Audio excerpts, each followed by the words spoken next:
Hey guys, Jack here, and today we're joined with a fellow online entrepreneur, Ryan Hogue. His channel is dedicated to making passive income in all sorts of ways. So if you want to check out his channel, you can. I will leave it down in the description. And today we're going to be talking about print on demand and online success. And I'm just going to be asking him some questions. So if you guys want to hear about that, stay tuned. And right now, I'm going to let Ryan introduce himself, and he can tell you a little bit about his channel.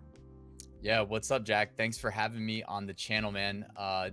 And thank you for coming on my channel, by the way, last week. That was awesome. My pleasure. You were in my comments telling me how to update my Redbubble Google Analytics, which, funny story, I did not really want to upgrade mine, but someone was like, what about the new Google Analytics? So I was like, I guess I'll upgrade mine, and then boom, broke my analytics, and I thought that was that. But you showed me how to get the old UA tags, and that was awesome. But yeah, like, man, I'm all about making money online, even pre cerveza sickness, as I like to call it. You know, the writing was kind of on the wall. You know, you're only 20 years old, but I'm 31, and I worked a 9-to-5 job for, I think, like, what would that make? I think it was like 8 years of my life. Yeah. It was from 23 to 31. Straight out of college, pretty much. I was 30, so yeah, so 22 to 30, and not that, like, you know, I don't have any complaints about it, but because I had it pretty good working a desk job and getting a lot of freedom as a web developer. But man, like, I just didn't want that to be, I don't like the idea of the rest of my life being so predictable. So I knew there had to be something else to pursue. And, you know, those pursuits led me to e-commerce, selling on Amazon, selling FBA, selling print on demand, and then ultimately to YouTube. So. And your background in web development definitely kind of enhanced your experiences, you'd say, like in the online world, at least.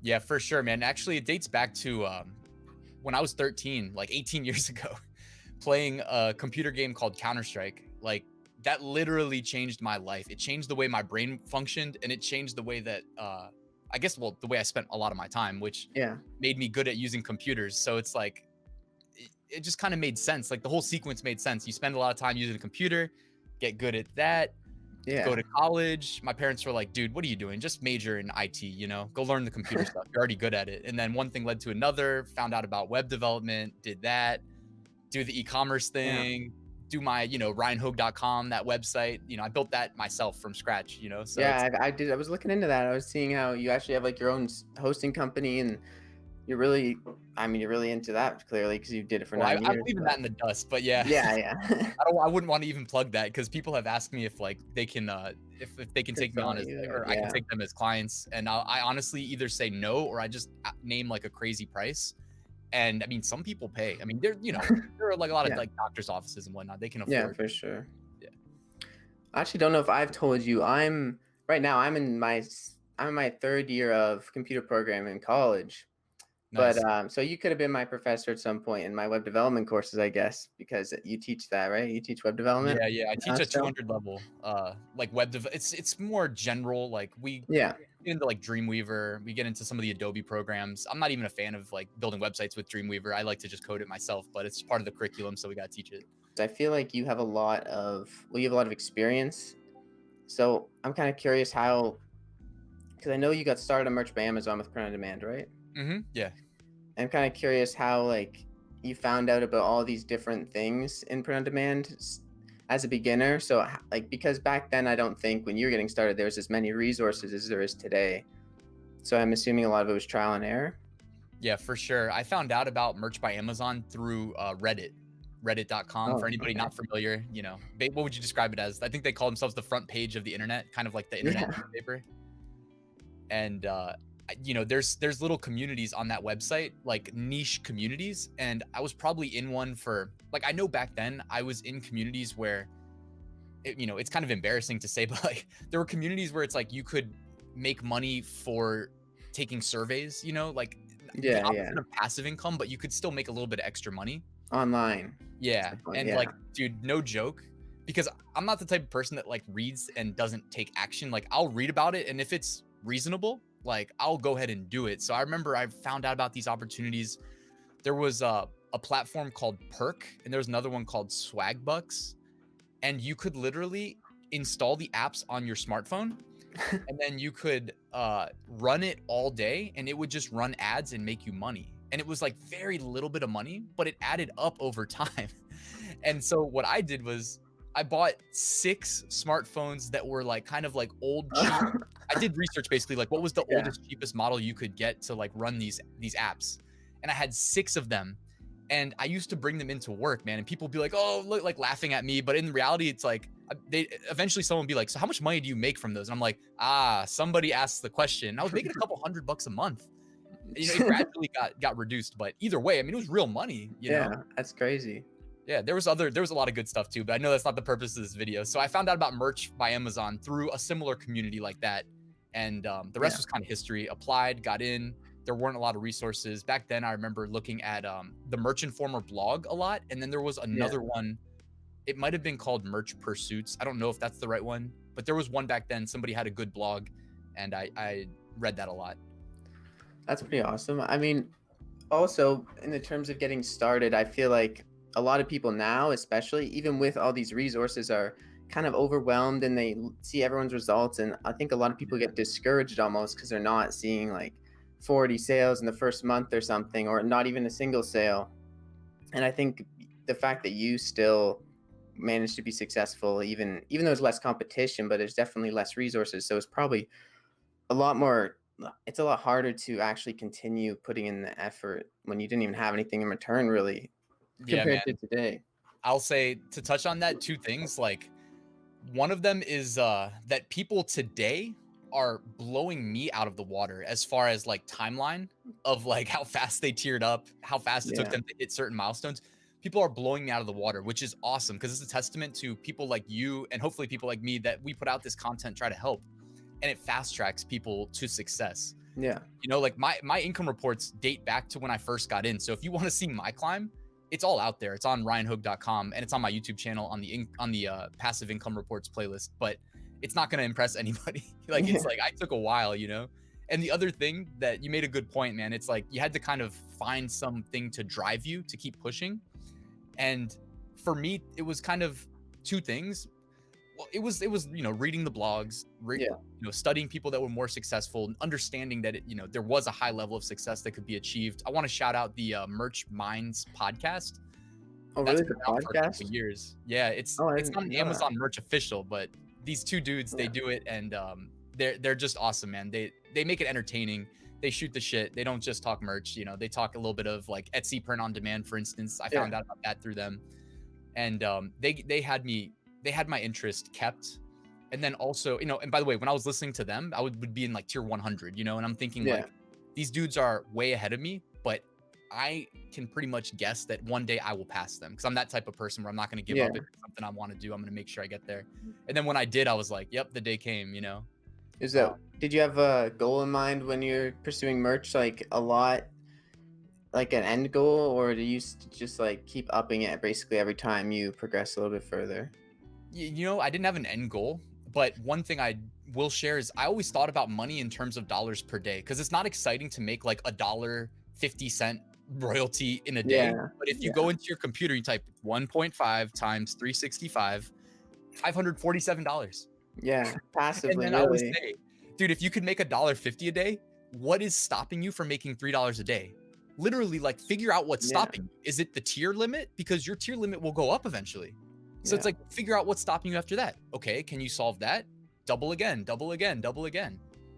You know? Yeah, you just have to, especially with print on demand, because you already have your designs up there. You just have to multiply the effort you've put in, and you can essentially multiply what you're making, or even Exactly. more sometimes, because things can snowball and things can add up, and that's also something that's like huge because people's accounts can go from like nothing in 1 month to so much more the next month just by catching like a few good designs or a few bestsellers or just Yeah, like, the Biden Harris stuff this year, there were people oh that yeah, were in low tiers that all of a sudden made like 1,000 sales. I knew two people that had two of the top shirts, and they were making less than $1 per sale for the first couple days, and they made like multiple thousands of dollars in yeah, royalties in those first couple days because that's how many sales they made. crazy, So, I mean, this whole business opportunity, merch in itself, you outsource the production, shipment, fulfillment, customer service. It comes at a cost, and that it's not our business in the sense yeah, of Amazon's business. We're just kind of scalping some money, but for what it's worth, like how crazy is it that someone can go from making like 5 sales a day, let's say, to 500, and it doesn't cause them any additional yeah, headache. It's They don't have crazy. to know anything about like advertising or anything. They can just post their designs, and Amazon does like all that work for them. So Yeah, but that's obviously why they don't. You don't make as much money on merch by Amazon with the royalty as you would on like Etsy, but still, even then, right. Etsy advertises your stuff for you, which is actually really good too. I've Yeah. actually just recently got into Etsy from your videos. I actually followed your tutorial on how to set up my Etsy shop and got it running, and I made like a few sales in the first couple days with like 5 listings. Dude, now's the best time to do it. And Etsy, when you this is something I've debated doing a video on. I think it's too basic to do one on, but one quick tip, like when you renew your listings, which they renew when they initially go live and they renew each Yeah, time they sell. So it's yeah, Etsy like hitting you with that 20-cent fee. yeah, But yeah. anytime they renew, it boosts the organic rank. So Yeah, I like noticed that. I seen yeah, people's so when you videos. post a shirt and it can sell like immediately. Yeah, Yeah, because it's renewed. So I think Etsy's actually a great opportunity too because I actually got I don't know if you know this, but I got banned from merch by Amazon. mm, I got terminated because I did okay. something stupid, but and I that's all that opportunity might be gone now, but there is also like so many opportunities with print on demand. So I'm not worried about it, but if you guys are watching this and you are thinking of getting cute with some keywords on merch by Amazon, definitely do not Don't do do it. that. It's not worth it. It's not worth the extra $200 because merch by Yeah. Amazon is like a long-term thing really, and learn my lesson quick on that. But Yeah, it is what it is. Like, dude, I was suspended like in 2017 when I was like still new. I had done like it was like a play on. It was basically a nickname for a like NBA player. It was just a nickname, right? And I didn't yeah. get keywords or anything, but it's still like said nope and suspended. And then I ended up like getting my account back just out of sheer luck. Yeah, I was reading a But blog again, post about that. I thought that was interesting. But yeah, I tried. I think I did a video on it like years ago. But I mean, yeah, you just can't get cute at all. Like that's like the ultimate warning. You know, I it's think not worth that's it. not even just for merch by Amazon, but I think print on demand in general is very like long term. So if you're just thinking from month to month or like what you're gonna get out of it that month for the effort you're putting in, it's hard to really compare that because you need to kind of be able to see your results before they actually come. I feel like, especially to be motivated enough to really keep doing it, Yeah, and the especially at the best thing to start. do is look at like people's. I don't know. I'm gonna do like a year. I did it last year, and I'm gonna do it this year, like a year in review type thing. Yeah, Because I think it's easy to lose sight of the fact that really any business is a 365-day sales cycle. So if you're in like January or February and you're like, oh, all this effort for no sales, it's like, don't worry. When the next Q4 comes, you'll be making sales. And all of yeah, this like effort that you put in, you're hopefully getting incrementally better each time. So as long as yeah. that's the case, you don't have to worry about initial sales. Like just worry about getting better. That's all that Yeah, matters. that's really. I think that's not even just for print on demand, but for everything. If you're, Yeah. as long as you're going up, then I think you're good. Really, 100% agree. especially online business. If you can just continue to go up, even if it's just a little bit, like then you're just gonna be able to see eventually exponential growth, especially with print on demand. Just Dude, because yeah. how things can snowball. It's that's like the best thing that I think like one of the best things you could understand is anybody that wants to I mean, let's just keep it the context as business. Yeah, Like if you could just keep getting incrementally better over time, then and you don't quit, then yeah, you'll get wherever you want to go as long as it's within reason. The variable you don't control is time, but you control everything yeah. else. So just that's all you have to do. Just keep showing up, keep focusing on getting better. Yeah, I think persistence is pretty much the biggest factor in anyone's like success, and just also them really believing that they're going to get there because that actually pushes them every day to work towards it. Yeah, if you can get over imposter syndrome, like that's like the biggest, honestly, if I think back on like the last 10 years of my life, imposter syndrome, that like voice in your head that's like telling you, "Oh, you're not good enough," or like, Yeah, "Are you the right person?" And it's like if you can just silence that voice because it's not productive, even if the voice is accurate, it's not productive at all yeah. to be Doesn't help you in any way. yeah. You need to be the exact opposite. You need to be your own biggest like believer, Yeah, and for sure. if you can just do that, like the world is yours. I believe that anyways. I believe that too. I think if you can believe that, then there's nothing else that's going to stop you but yourself. So you're pretty set to go. in terms of success. I think you're pretty much already successful at that point if you can silence that like doubt in your head and really just Right. believe that things are gonna work out the way you want them in most Yeah, man. cases. It's true. It sounds so like fluffy, but It it's so true. all that stuff sounds so fluffy, but it's so weird because it's so true half the time too.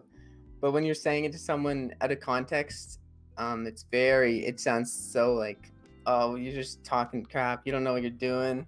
You're Right. just spitting words out of your mouth to like try to make someone motivated or something. But I feel like once you realize those things, then you're like, wait a minute, that person was right. It's right when you get there, you look back and Yeah, you're like, "Yep, that's how it works." yeah, exactly. Um, so today, I guess you're pretty busy all the time, right? You're pretty busy from day to day. Yeah, I'm gonna get my day started, I think, when we get off this call, as Oh, it's like 1:30 PM. do you wake up early now currently, or do you just kind of go with the flow? Nah, man, What does your schedule look like? I've really been enjoying, like, my first year of, self-employment. Like, I think the Yeah, first, like, month after I left my 9 to 5 job, I took it, like, really seriously yeah. because I don't You know, yeah, I don't live, like, paycheck to paycheck or anything like yeah, that. Like, I'm good about money, and I think I have a pretty good, like, grip on how at least, like, a rudimentary understanding of finance and how to get ahead as far as, like, making yeah, your money work for you and all that. But, like, that first month, like, I sweated it. Like, I was trying to be very analytical and try to understand how my life would look from that moment on. And I mean, I realized I don't have to live that way, but it was one of yeah, those things where that transition was the hardest for into sure. like a little bit more uncertainty. Like I still teach, so I have my second job still. Yeah. And that's a little bit of income, but funny fact, this actually happened. And I mean a lot of it was just kind of, if you want to call it luck, it wasn't luck for most people, but due to like mainly stock trading, uh my I left my 9 to 5 job in February. In March, I made my entire annual salary in 1 month. In That's profit, not crazy. revenue, profit, like mainly from Yeah, trading on stock options, but that was just a funny thing that like I'll be able to say for the rest of my life. yeah, that's actually awesome. I think Yeah. that now you kind of like all this passive income, you can kind of trade your time for the things you actually want to do, which is something that's why I like your channel a lot too, because you're kind of helping people to get to that same position. And Yeah, yeah, the pie is so big, man. It truly is. Like for sure. people that don't know, like my parents are like, "Oh, you're teaching everybody your tricks." I'm just like, "Don't worry. Like there's like billions of dollars here. Like we Yeah, all can get a share." I think it's better that you're teaching everyone because it just like makes everyone grow and expand a little bit, get a bit better, and I feel like when you're teaching someone something, you also realize certain things that you don't realize when you're doing it. So it's Yeah, easier yeah. to get a better understanding of it. Dude, it makes me when I wrote my FBA course, man, like the amount of time I spent on that because it was the first like even like teaching web development, like the curriculum's written for me, so I don't have to go to that level of detail. I just Yeah. have to like understand it, which I do.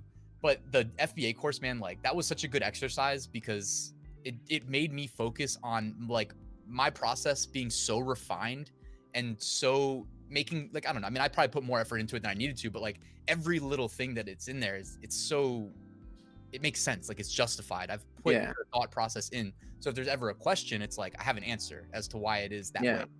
And also, yeah, man, like the teaching aspect too. Part of that is just like life is way more exciting outside of your comfort zone. So, Yeah, I for sure. remember like putting my first YouTube video together. It took like 8 hours.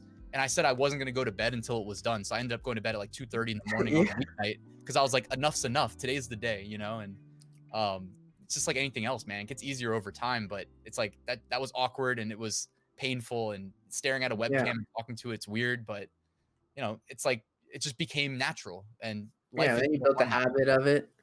And then Yeah. that's like I think for anything it's like that too with print on demand in specific.